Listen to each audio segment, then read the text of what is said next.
ঈশ্বর মানুষ হয়েছেন, মানুষ এবার ঈশ্বর হবে। সামান্য পতি বস্ত্র পরিয়ে ক্রুশে আরোপ করল যিশুকে।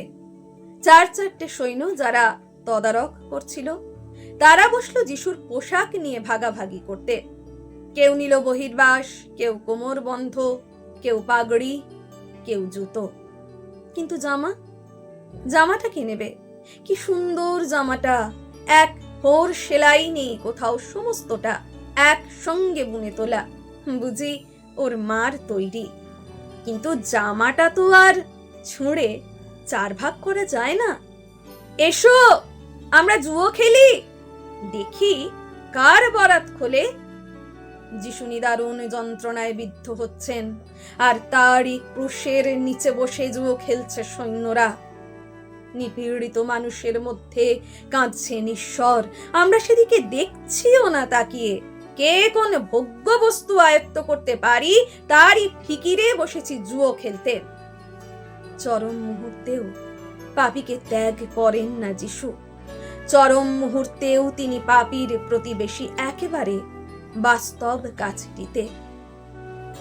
পাদ্রী, পুরোহিত থেকে পথচারী সবাই গাল দিচ্ছে।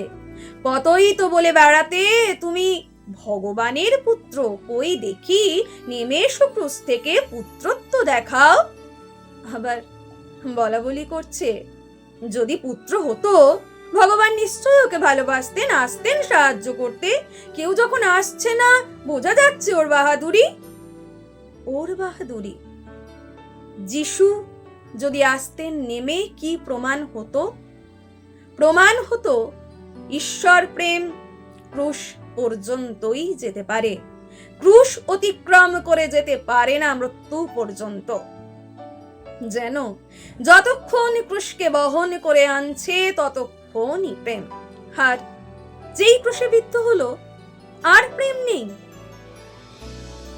যেন প্রেমেও কোথাও টানা যায় সীমারেখা, বলা যায় এতটুকু, এত দূর, এই অবধি। বাঁচালেই প্রেম, মারলে প্রেম নয়। এমন কোন যন্ত্রণা আছে যা প্রেম বইতে পারে না? এমন কোন লাঞ্ছনা আছে যা পারে না ক্ষমা করতে? যিশু হঠাৎ আর্তনাদ করে উঠলেন, হে ঈশ্বর, তুমি কেন আমাকে ত্যাগ করলে? এ কান্না তো আমাদের কান্না, এ নালিশ তো আমাদের নালিশ। যিশু যদি যন্ত্রণার মধ্যে প্রসন্ন হাসি মুখে বিদায় নিতেন নীরবে, মনে হতো তিনি বুঝি আমাদের নন। ঈশ্বর হয়ে তিনিও ছেড়ে গিয়েছেন আমাদের।